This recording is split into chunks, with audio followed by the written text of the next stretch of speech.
14 of your packet or in your folder. This is a action item to extend the agreement with Brian Miller and all of Alan Zimmett's firm until September 30th of 2014. And then a second item is to amend the PSDA's existing contract with his old firm, Eunice, to keep the same term of that contract, but just basically remove reference to them being our general counsel, which will remain as Alan Zimmet. The reason for this extension is to retain Alan's services through the current time period, which is there's a lot of, as you know, there's a lot of things going on at PSDA and several different actions that Alan is involved with currently. The Finance and Performance Management Committee of PSDA met and recommended this, and we are missing our chair and vice chair of the Finance Committee, so I've asked Mr. Dighton if he wants to say anything about the committee's discussion. Yeah, well, we did meet and reviewed the relevant documents, and we unanimously recommended that the board extend the services contract with Brian Miller and Alan Zimmet in particular through September 20th, 2014. And we also recommended that the current contract with Alan's old firm, the Saltman, be confirmed to provide the legal services. Committee discussed and approved and recommended the board set a minimum value or have a maximum value on future DMO expenses between now and the contract term ending September 2014. The limit would be $300,000. The committee recommended also this limit not be added to the agreement with DMO, but instead the limit which will be placed on PSTA staff.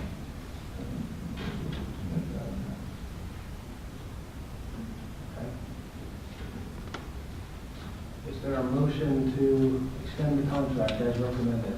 So, Any members of the public wish to speak on this item? Seeing none, any other board comments? Just a question. Mr. West? Counselor, do you anticipate any increased workload associated with the transportation referendum from your end? I mean, there ought to be work for me to do. I don't think it's going to be so extensive that it would be outside the usual work that I do for PSDA. Okay. And given that that is November 4th, I'm just wondering the timing on September 30th. Is that just for the fiscal year? I think that was selected because the original RFP that went out was for 5 years, and that RFP would end on September 30th, 2014. So I think that's where the date came from. So the plan would be that PSDA would go back out for RFP for all legal services again for your consideration, effective with an effective date of October 1, 2014.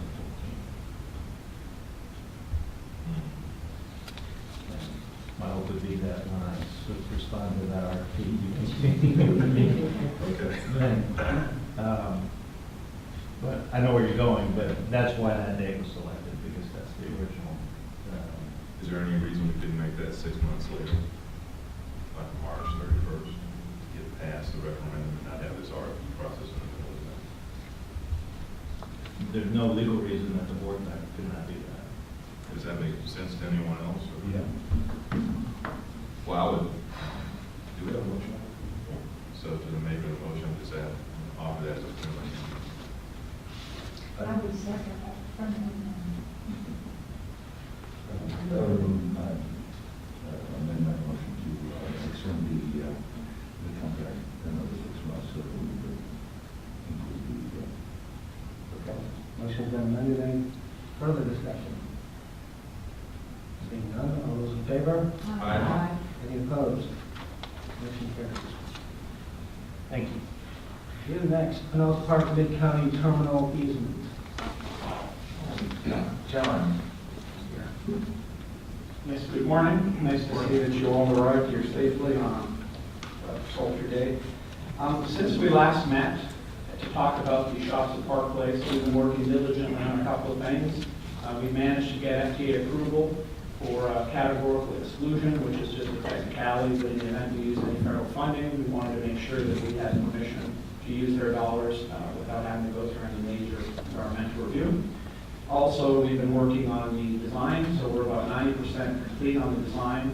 We will actually be meeting later this week to hopefully finalize the plan to come up with the final bid specifications. And more importantly, we've been working closely with our partners, City of Pinellas Park and Boulder Venture, to put together some agreements.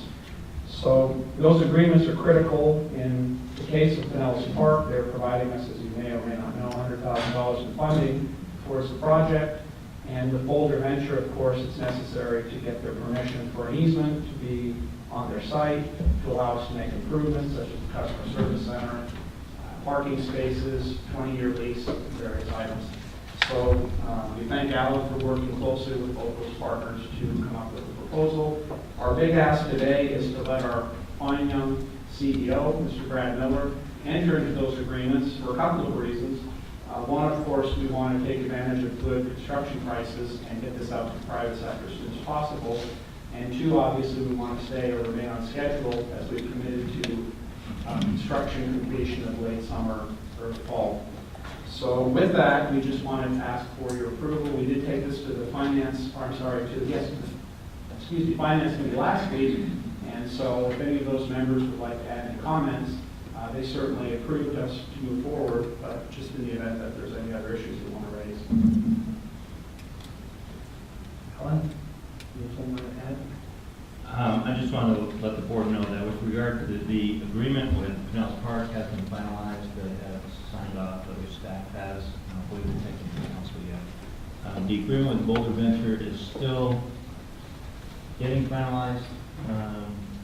We just recently received some comments and agreement to certain requests that we have made by Boulder Venture, and I will be getting with them, hopefully back to them, and resolving the other issues that are really more legal in nature and should not cause difficulty. But what I would ask in terms of the motion is that you authorize Mr. Miller to execute that agreement upon his approval and my approval of the final agreement. We'll have to bring it back to you.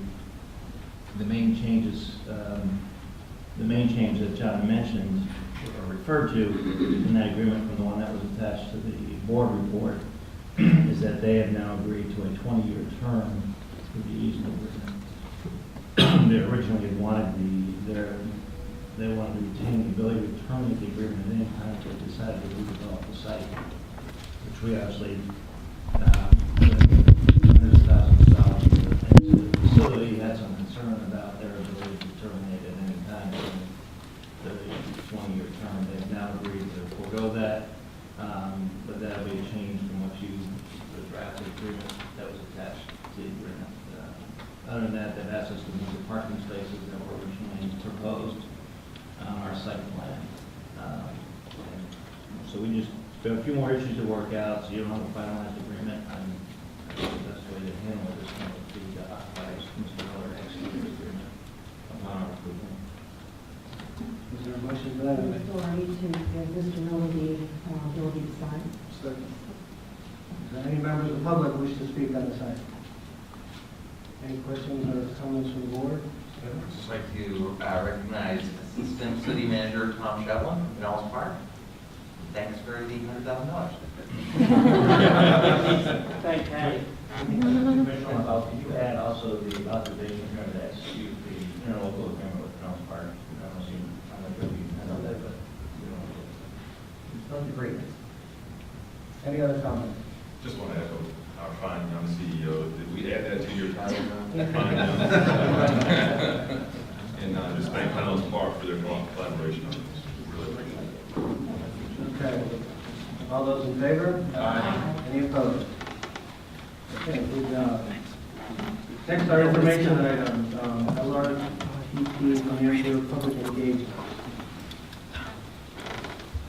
Well, Sandra's going to introduce a fine young MPO planning manager. Good morning. Today is the day we discuss all kinds of things. We're collaborating with our partners. This presentation was given to the planning committee this month about the public engagement process that the MPO is going through in the development of their long-range transportation plan. It's important for us to be coordinated and integrated into what the MPO is doing for a number of reasons. One is a federally mandated plan, but the other is public engagement. When we go out to the public and we talk about all of our plans, it's important for us to have the same message and similar information. In that vein, PSTA contributed to the development of the public engagement program for the MPO, specifically in the development of their land use scenarios related to the locally preferred alternative. With that, Heather Sobush from the Council of MPOs will talk about their overall program, but I hope you'll pay special attention to the stakeholder meetings and the work that PSTA is contributing to. Thank you. Good morning. Thank you, Cassandra, for the introduction. We have started our 2040 long-range transportation plan. We kicked off that effort last fall, and it's due to be adopted in December of 2014. It's also known as the Pinellas Transportation Plan in terms of our public engagement efforts. Basically, it's a 25-year vision plan of transportation improvements reflecting the needs and priorities of the communities. We have a needs plan component that looks at everything we need, and then also a cost feasible plan that's part of that effort. Through the LRTP this time, we are conducting a scenario planning process. We're looking at 3 scenarios: a trend scenario, which is basically business as usual, some operational improvements, finishing the roadway projects that we already have planned, and the other transportation projects. Scenario 2, which is incorporating the recommendations of the community bus plan, the needs that come out of that plan, and then also the PPC's, the Pinellas Planning Council's new countywide land use plan, which they're working on now. So we'll be incorporating both of those, and that plan will allow for some increases in development and growth along the transit corridors. And then scenario 3, which will start with scenario 2, and then add in the light rail line that was approved through the as the locally preferred alternative, and then some additional land use and growth around the station areas associated with that. We have a variety of outreach tools that we're using to try to reach as many members of the community as possible. We'll list of them and then go through each one. As part of our early public outreach effort, we conducted a series of 8 focus groups. We had 2 focus groups that were age-related, one over 60 and one under 30. We had 2 focus groups that were from traditionally underserved areas in Clearwater and St. Pete. And then we had 4 focus groups based on geography, 1 North County, 1 Mid-North County, Mid-South County, and then also South County. From the focus groups, this is some of what we heard. One, that traffic congestion is considered to be a problem. Certain groups, like the under 30 and over 60, perceive congestion as a problem, but did manage to get around that congestion because they're not employed. Many of them are not employed full-time, so they would just travel and not earn the peak times. But pretty much every focus group considered that a problem. They also feel that the roadway widening is an issue. They're just tired of all the long-term roadway projects, particularly US 19, although they did recognize that they will receive benefits from those projects once they're complete. Every group did think that the bus system is not currently a user-friendly option. About half of our participants have either used the bus system themselves or have a family member that used or uses the bus system. And what they said about that was just the waits are very long for bus service, and then once they do get on the bus, the trip takes a long time. So kind of what we've heard through other outreach efforts, a desire for more frequency and more service hours. All the groups also felt that investing in new ways to travel is a priority, and this included increases to the bus service, and then also things like bike lanes and trails were talked about. We presented 3 different funding scenarios for more funding for transportation improvements, and those were a 1% sales tax, a property tax increase, and then a gas tax increase, 5-cent local tax edition. And then what we found is that the sales tax was the most popular, primarily because the tourists also would pay into that, and more people would pay that. And then finally, we did hear that what people visualize when they think of rail is very different. They talked about the streetcar in Tampa, the DC Metro, MARTA, high-speed rail. There wasn't really a grasp of what light rail in particular is, so we do have some education in that capacity. We are using a variety of online tools and social media. We have a traditional project website that we link to through the MPO's website. It just contains basic information, and then we'll also put our documents there. We have an interactive online forum, which is called Tell Us Pinellas, so if you haven't been there yet, please go to it. You don't have to sign up just to look around and see what kind of comments people are posting, but we have had over 1,000 visitors. We have about 104 active participants that are regularly posting comments. We put up, right now we have 5 different topics, and people can comment on those topics, people can second other people's comments, people can comment on comments, and then all the data collected can actually be exported into an Excel file and analyzed, and we can sort through that and actually do some analysis of what the needs are, what people are looking to see in terms of transportation improvements. Every 60 to 90 days, we plan to change out those topics. We're also doing some outreach with some of the younger age groups and college students, and so we're going to post some topics that just those groups can look at and respond to. So there's a lot of different things we can do. We can post surveys and have people prioritize projects and those kind of things as well. And we will later in the plan development. We have a Facebook page, the MPO's general Facebook page, and then we have a Twitter account as well. We will be hosting 2 e-town halls, one this summer, later this summer, and then one at our cost feasible phase next summer. For those who may not have participated in one before, people can participate via television, PCTV, the phone. A certain number of robocalls go out to households, and people pick up the phone and are asked if they'd like to listen and participate. There's the web, and then also there's an interactive blog where people can actually post questions.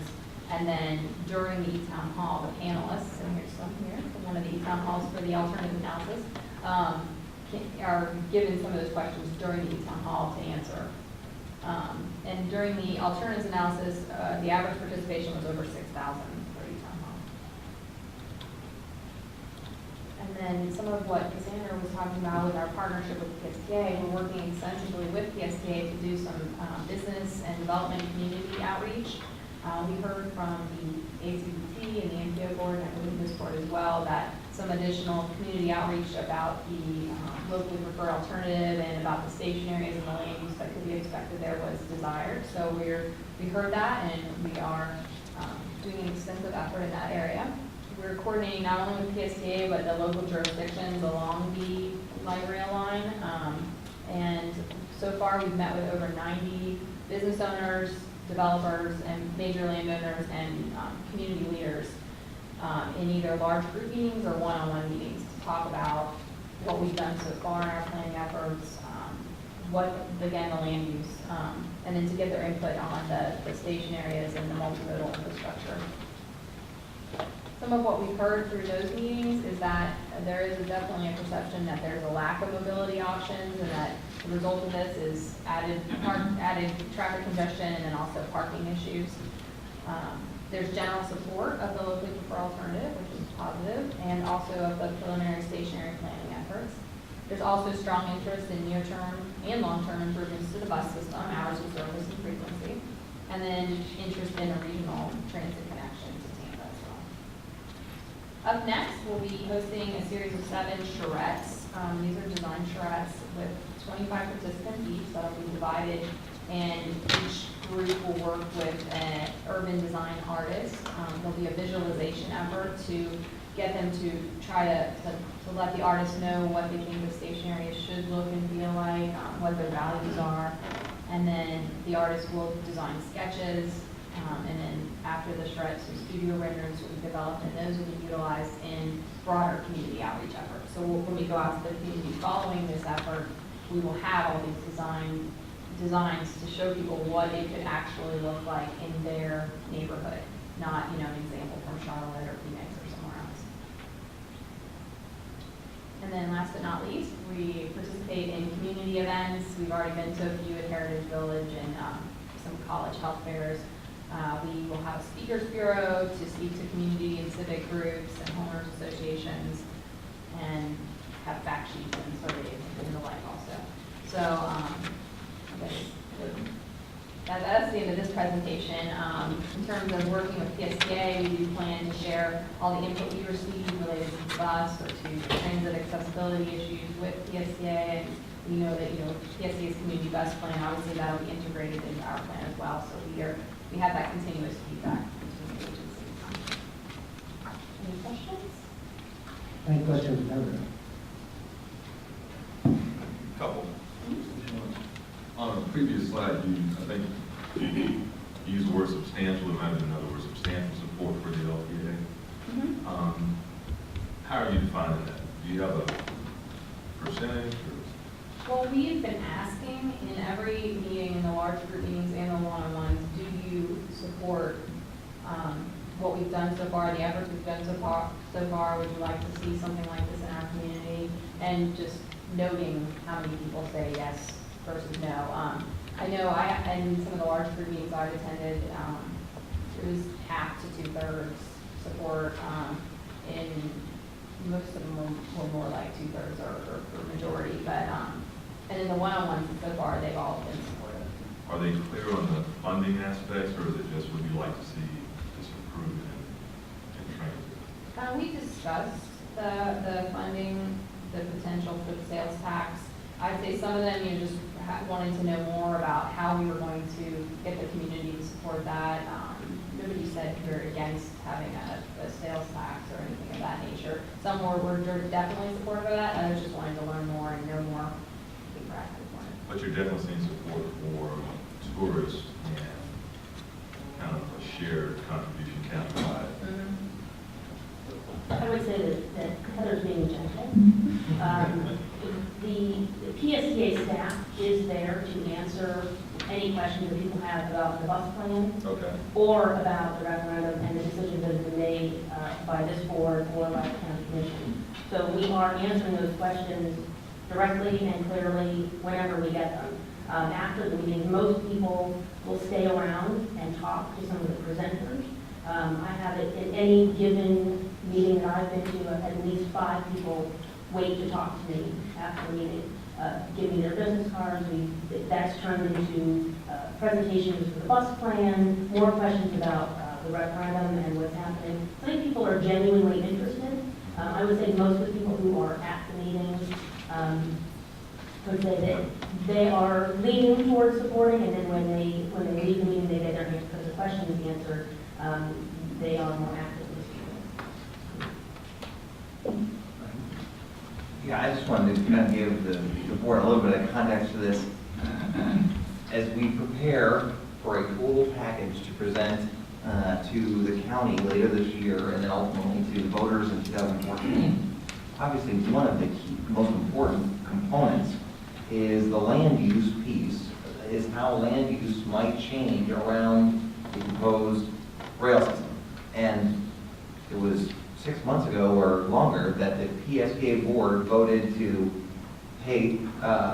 give $300,000 of our federal grant money to the MPO to tag on, which actually saves us money by not creating our own system, but to tag on to the MPO's larger outreach efforts associated with their long-range transportation plan, to study the land use and how the land use might change along the proposed alignment from Clearwater through Largo to St. Pete. And what Heather has described and these meetings that she's describing are really intended to accomplish 3 things, and they're very targeted outreach. The folks that are attending the meeting are businesses or landowners or developers along the alignment, and the second objective of this is to engage the city staff of St. Pete, Largo, Pinellas Park, the county, and Clearwater.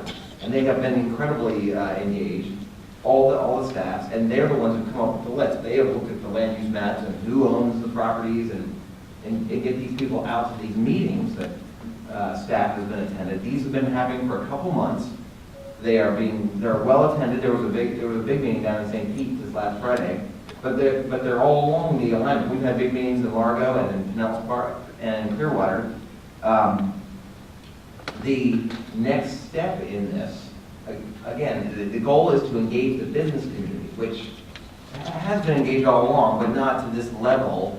And as Cassandra and Heather just said, there's awareness, but not intense awareness of this proposal out there, at least in these meetings. The next step is these charrettes.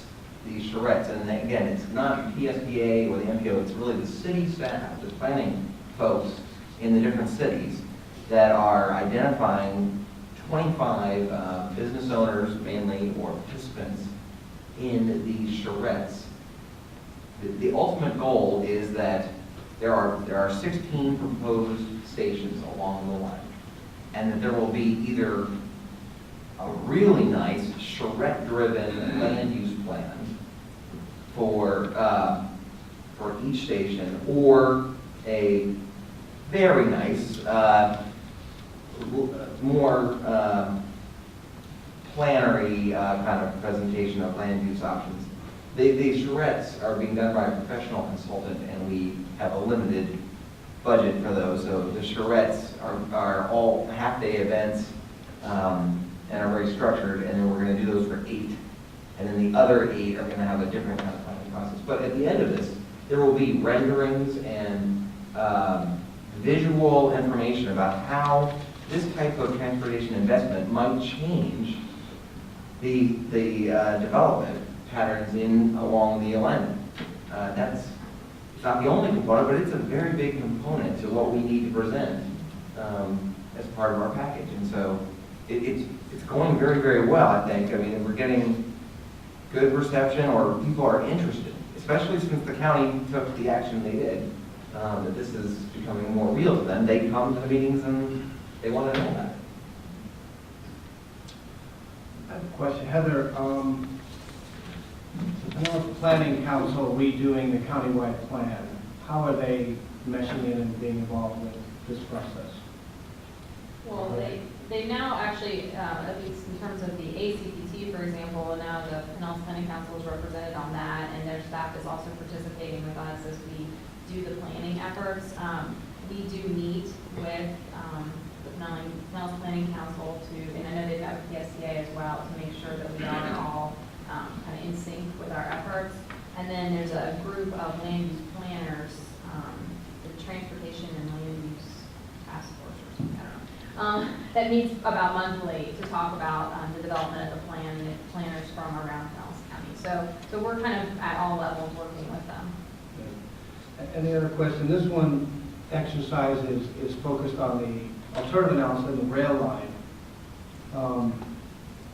Do you or Brad see in the future kind of expanding that discussion to other parts of the counties that are going to have sort of BRT routes that might be precursors to future phases of the rail lines, that those same land use changes can be contemplated on the transit lines as well? I'm just wondering if you thought, as this exercise completes, would that be something to move forward after that? We are looking at some land use changes along some of the transit corridors, although we're kind of waiting for the recommendations from the bus study to see, exactly what type of services would be where. And certainly we could translate some of what we take from the station area planning into those other areas. And I think that, that's definitely something we can look at and a good idea. Any other questions for Heather or Cassandra? Yes. Yes, just a general question. Excellent presentation, thank you.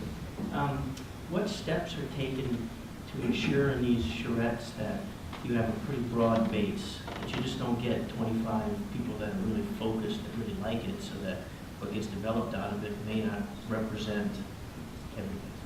Well, to a large extent, is the jurisdictions that are selecting who participates in the charrettes. We've just provided some guidelines, such as, we'd like to see people from the business community, people that are involved, community leaders, people that are involved in the community. So, I mean, I can't say that, you know, every single point of view is going to be represented, but I think the jurisdictions are doing a really good job of identifying a range of people and attitudes to participate in that exercise. So it's the local jurisdictions are involved? Correct. Okay, thank you. Any other questions? Thank you for the presentation. Next, ACPT meeting summary and upcoming agenda. So there have been 2 ACPT meetings since the last board meeting. They have a lot of work to do, and they're willing to put it in time. The March 4th meeting included a presentation from Brad on the alternative analysis financial plan. And ACPT agreed that that would be the base scenario for which to start the discussion of the future of what is in the referendum passage. On Monday, we had one of the most exciting things that's come before the ACPT. I don't want to steal too much of, I don't even know the name, Green Light Thunder, but it will come to the planning committee and to this board next month, so it can go through the committee process. The Green Light concept is the framework for our public engagement program.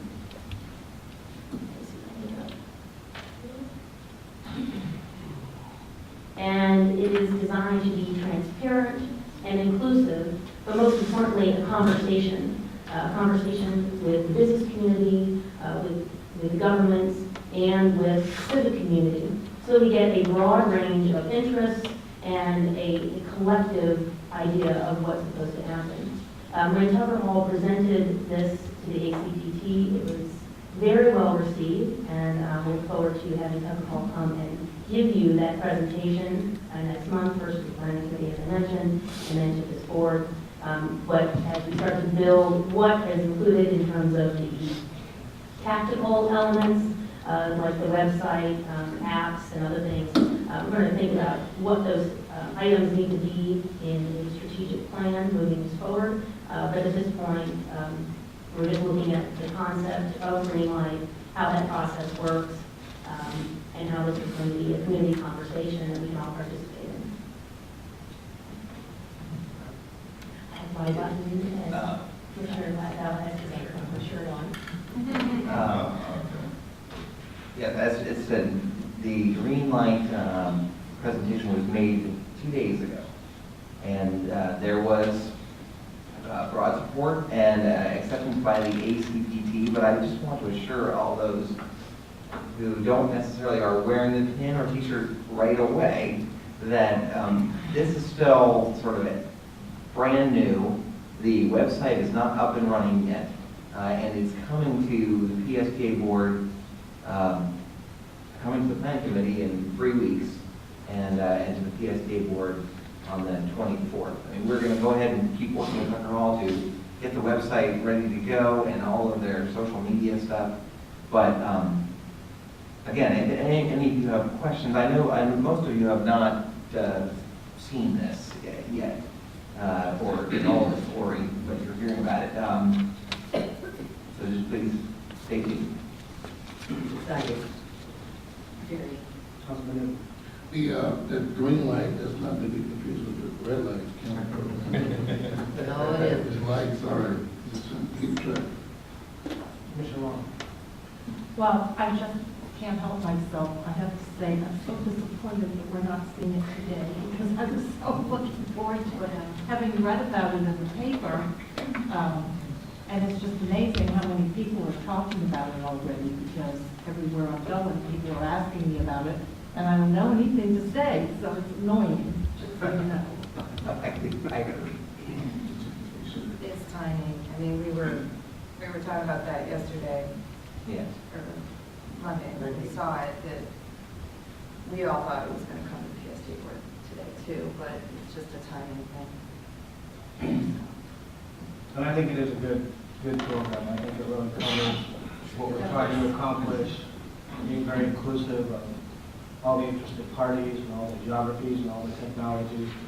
I was at chamber meeting yesterday morning, and the speaker was Larry Langenbrink of SRI, talking about how new companies do things different than the old. Instead of a top-down approach where the CEO says, we're going to do this, and forces the decisions down, how they operate in circular patterns. And I was thinking of this ACPT thing where we keep coming up with these circles where a group of people that are the ACPT that represent all the boards are kind of making recommendations to go back around to the boards. And what he was describing was exactly what we're doing. And I thought it was good that, whether deliberately or accidentally, we kind of followed this innovative pattern on problem solving. And I think it's going to benefit us as well. One of the things I found very interesting about the presentation itself was how Tucker Hall described brand. The brand being the consensus of leadership. And you can see that demonstrated in the votes that this board has taken and in the votes of the county commissioners, that there is a general consensus of leadership. And I think the circular pattern of talking to the public, bringing that back from leaders to grass tops to grassroots and back again, I think that would be the pattern that we follow with the Green Lake Mill. I would just like to say that the website is actually up at the moment, so you can actually go in and put your email in and start getting updates once it is. So That was less than 24 hours. yeah, they had a .org and now it's a .com, so they have both of them up running. So either way, go and put your email in, and they'll send you an email to let you know it's start the process. So thank you. So I was just curious if there's any plan to share the plan with Hillsborough County. Good question. It's a good question. That they are, at least what I read, is that they're giving a presentation, or yesterday. Today is, they're talking about transportation and whether or not one will work on it. So maybe we'll hear later today whether they want to hear from us. I think it would be a nice olive branch to reach out and offer to show it to them. We're so apparently excited about it. You're going to love it. We can certainly make calls to Hillsborough County staff today. I'm sorry? We can make calls to Hillsborough County staff I today. mean, you know, I think it's a good thing to do. Well, question. When you say the plan, Commissioner, are you talking about? The green light thing, that we don't know anything about. Yeah. The branding of it. Bits and pieces, a little bit at a time, we might actually win them over. Well, I did agree that, well, we don't get too much help, but Commissioner Sharp asked me to pull this proposal. That he's going to put it in the county manager as a less aggressive proposal. Sharing is always good. We're going to need this to be reading this on. Just to finish the ACPT report, the ACPT will be meeting twice in April, once on April 8th, and they'll be discussing the work plan, as well as some other elements of information they need in order to go forward with the referendum plan. And then on April 22nd, we'll be discussing the initial scenarios from the bus plan. That will come to the planning committee at the meeting the week before. Presentation will be given to staff, and not consultant, but you will get the same information. So on the 22nd, our consultant team will be here to give the presentation to the ACPT and to the board on Wednesday, the 24th. And that meeting will be in the evening, just as a reminder. I look forward to that. Just a quick question on those things that will be going to the ACBT, especially the portions of the bus plan. Will that then come back to PSTA for April meeting? Yes, so the planning committee will see it the Wednesday before, I believe it's 17th. The ACPT will see it on the 22nd, and the board will see it on the 24th. Just to try to address it, I know the concern that you have, Commissioner Long, and We should resolve that in April. Thank you. Just a minor concern as well, and maybe y'all can help me out, in terms of the public's understanding, and I need clarity as well. We had a splash on Green Light Canals, and now that website is up. And, that's going to be out there, comment on transportation, go to Green Light Canals. We also have Teles Canals, which was EMPO. We've got our bus to be one place where we send people Yes. to make comments on this plan. How do you see that transitioning from Tellus Pinellas and the bus study to just the one Greenlight Pinellas? How does that? Actually, Heather and I having that conversation yesterday. Well, let's address the first things first, and that's the Pinellas on Track and the bus plan. Those will both be integrated into Greenlight as soon as possible. In the building, the Greenlight website, those will be put in right into The bus plan? the bus plan and Pinellas on Track. So it will just transfer? So anyhow, when it's being discussed at the ACDT will be put on Greenlight. The challenge will be that what the MPO is doing is bigger than Greenlight and has other sources involved. So we'll work that out. Greenlight is an integrated part of the LRTP, but that will be a little bit of a challenge, as you mentioned. We're going to do such a job, the new website is going to be jealous of the notes. You're talking to John Dillon. Well, that gives me confidence y'all are already working on getting that down to one side. Is this a living document? Is it morphing as you go around and do the presentation? Are they taking input and honing it further down, or is it just a presentation? Oh, no, this is absolutely a conversation with everybody. We are in a listening mode. We're talking to as many people as possible. This is about formulating the plan that is right for Pinellas and having the conversation, making sure that it is two-way. It's not It's actually a living thing, it's morphing and At this point, yes. taking shape as you go around. Yes, and we're talking to, when we go out and talk about the bus plan, we do get questions about other things, and we integrate those questions into our presentation, the same thing with the MPM. I just didn't want, when you think word presentation, you just present something, and this is what it is. Oh, no, we absolutely encourage people to interrupt us during our presentation, ask questions. Again, it's not a static presentation, it's directed to whatever people want to know in the moment. No, when I meant presentation, it's normally something's already been decided. You're just going around doing a dog and pony show. That's why I asked, was it more thing, were they taking stuff into consideration? Was it, molding into exactly what would be the best solution for transit going forward in Pinellas? Okay, any other questions, comments? Commissioner Zaki? Well, if I may just jump in, if you're talking about the Greenlight Pinellas, is that what you're referring to? I'm talking about the whole initiative to get us to a more robust, scalable transit system. And normally, I guess my experience has been most of the time, when people, the layperson on the outside looking in, looking forward, if there is something that's already been decided, I'm just going around telling you this is what we're going to do, period. And I was just making sure that wasn't what was going on here, so for the people watching or listening. At this point, the presentation that we're giving out from PSTA with regard to the bus plan is asking people what they would like to see more of. And that includes the characteristics of the system. So talking about frequency, span of service, amenities, all those different things that complete the system.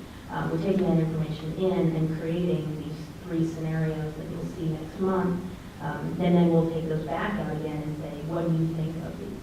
So we are continually having that dialogue, as Chair Danner described, in a big circle back and forth. Right, because when you say it's going to come back to the board, we saw what you're going out there with. Hopefully someone will come back saying, after we travel near and far, this is what it looks like now. And this is what we think is the best way to accommodate, a more robust and scalable transit system in the future. Absolutely. Okay, look forward to that presentation. Vice Mayor. Just a quick question. It was mentioned that the web page is up. What is the? It's Greenlight Pinellas, all one word, .org or .com. They redirect each other. Greenlightpinellas.com. .com. That's what I wish people out there. Not to be confused with red light. Thank you. All right. Thank you, Sandra and Heather. Next, the legislative trip to Washington, D.C. Brad, can you do something? Definitely. So earlier, a week ago, I attended, I went to Washington DC for 4 days, and as part of the American Public Transportation Association, the National Association of Transit Systems, which PSTA is a member of, Cassandra joined me in DC, and attached, or at your places is a color version, and in your packet is a black and white version of the handout that we went over with our Pinellas congressional delegation and presented to our two Senate staffs.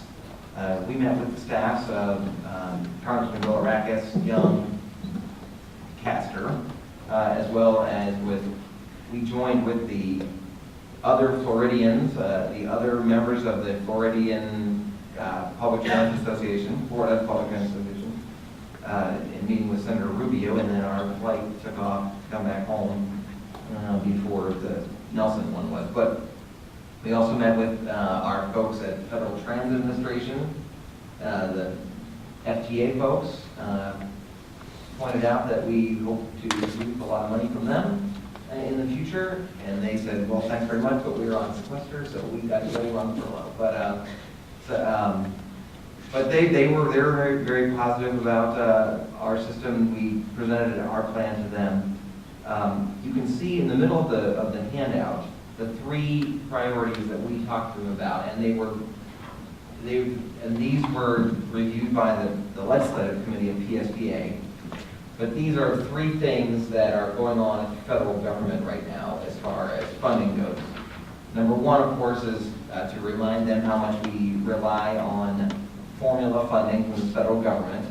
And unfortunately, while we were in Washington, we heard that while the sequester activities that occurred in early March did not affect our formula money, the continuing resolution that at least a week ago, it looked like the House had approved and the Senate looked like they were going to approve, was going to impose a cut, a small cut on that would trickle down to PSTA. Now, the Senate now has voted on a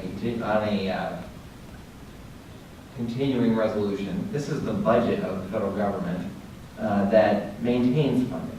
So now they're going to go to conference, and this is the whole thing that they're threatening to shut down the government by March 27th in a week if they don't approve. But now it's in conference to see if the House and the Senate work it out. But so that's number 1. Number 2 is an authorization, a longer-term thing that under the last authorization that the Transportation Authorization Bill that Congress passed, they substantially cut out bus money for buses. They funded larger system, rail system money, and they funded a very small rural and Indian tribe and rural system funding. But they zeroed out some $500 million across the country for buses and bus facilities. So we showed them this pretty picture of a rendering of what a downtown St. Petersburg transit center that would replace Williams Park might look like, and said, there's no money anymore for that. So that needs, there's some pushback on that apparently in Congress, and so hopefully that will be changed. And then number 3 again is the New Starts funding again, which saw an increase by Congress for longer term for major capital funding. So that's basically what we talked to them about. It went well, and we then had a legislative committee last week that Commissioner Rice is the chair of, and she can chime in on anything else. Not too much to add, except just at our last meeting, we also discussed some, undertaking some ideas about an environmental initiative to look at measuring the baseline for PSTA operations at the building and fleet management. And so that kicked off a very interesting discussion that we hope to report more on later as we fill up that idea. Any questions or comments? Good job, keep us posted. Next, we go into reports. performance reports and updates. I think I'll just point out, this is reporting again on February ridership, and it was the 16th month in a row that we had a record ridership at PSTA, and we actually had our highest ridership day ever on February 1st. And I'm happy maybe to report that we might actually see our record 16 in a row be broken here in the month of March. We had it looks to me, projecting out, unless we have some strong ridership last week, that we'll be about 3,000 riders fewer than last March. But that's okay. I mean, we hit a peak. We also had the peak of Clearwater Marine Aquarium ridership a year ago. It was the highest ridership in the history of PSTA, March 2012. And we have very, very strong ridership this March as well, our highest month, which is shown in the graph on your chart. But we're going to just probably miss it, beating it.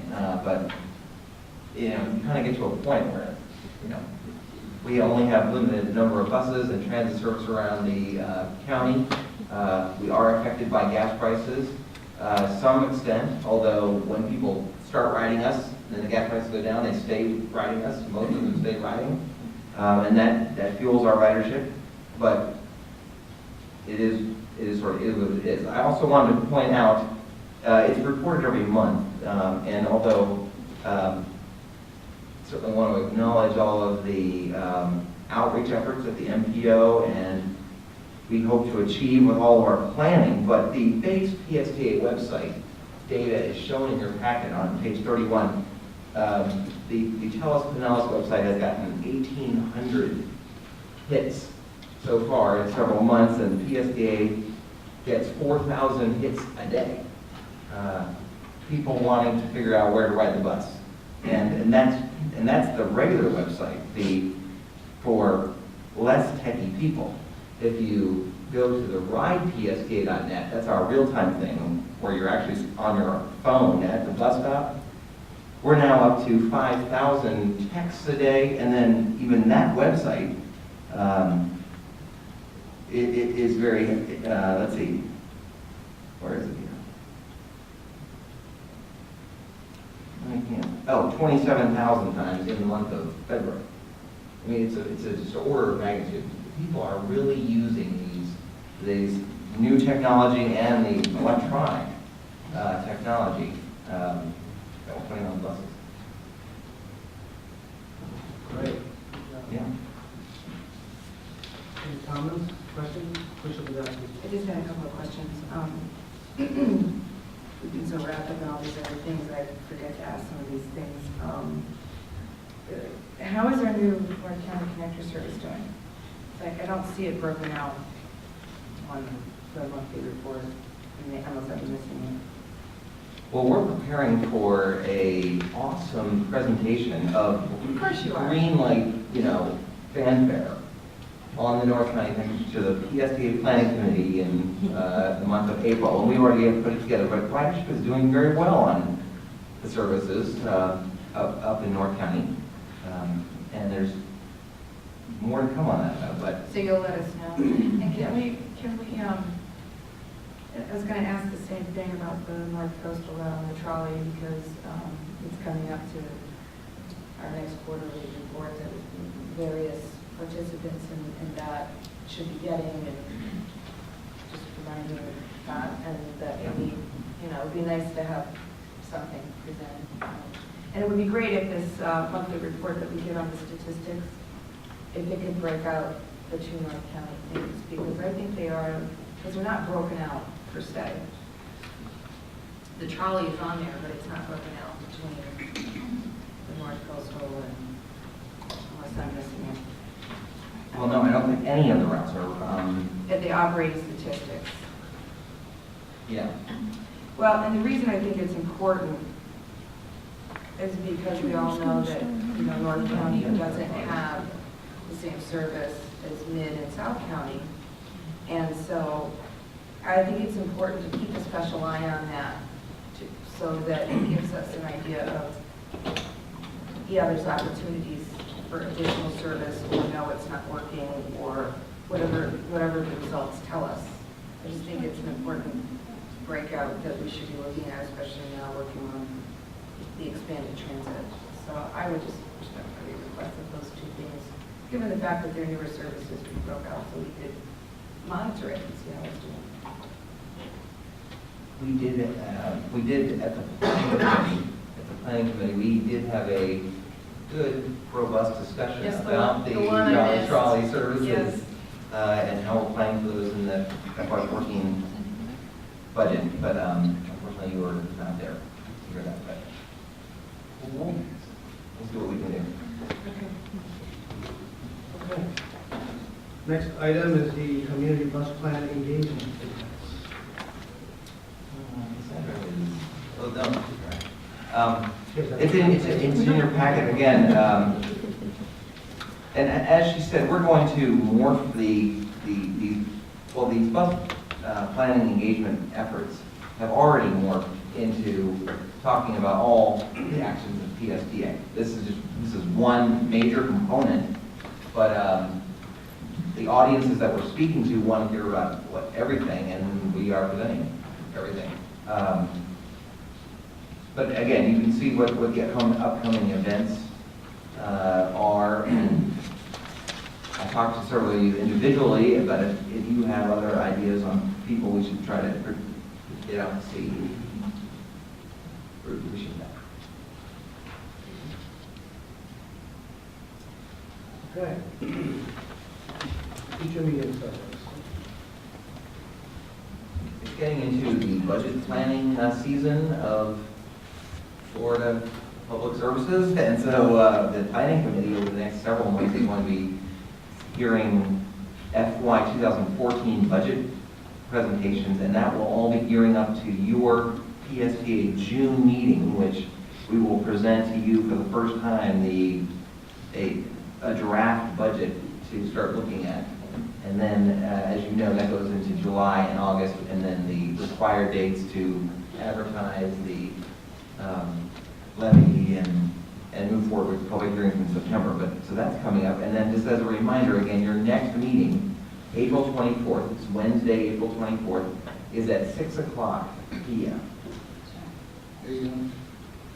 And that might be a good opportunity, because again, probably the key presentation that night will be by Tucker Hall on the Green Line presentation. So perhaps we can maybe get some other folks that haven't been or are unable to come in the morning to come to that to see that. Yeah, I just wanted to say that as a new member and as one who has a full-time daytime job, the ability to have a few of these in the evening is definitely welcome.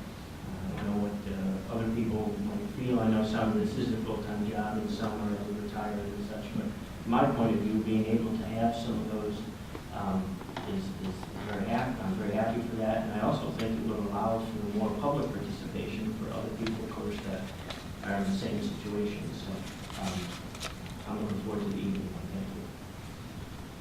Thank you. Is that room still in effect for the evening meeting when people miss the bus, but what are we going to take them on? That actually is a concern that was raised when your decision was made about whether, because a lot of the PSA bus routes do not run late at night, unfortunately. And but we promised that if there was a member of the public that took public transit, we would get them home. See? Remember that, Ken? And board members. We'll do the same for board members. Any other business before we go to the board member comments? Start down at this end. Anything to add, Commissioner Long? Well, I'm very excited about being on this committee, and I just wish you'd seen the presentation today, I have to say. And I've got some paperwork here that I want to share with you, Brad. It's about the electric buses. Oh, yes. There was a presentation by the Tampa Bay Regional Planning Council yesterday morning, and it's just fascinating stuff about opportunities for grants and partnerships with some of these big companies throughout the United States, and how, especially for those organizations and government entities as well that have fleets, you can really make a difference. And so, just something about that. Thank you. Mr. Smith. I have nothing today, thank you. Ms. Rice? I'm excited about the Greenlight Pinellas efforts underway, and congratulations on getting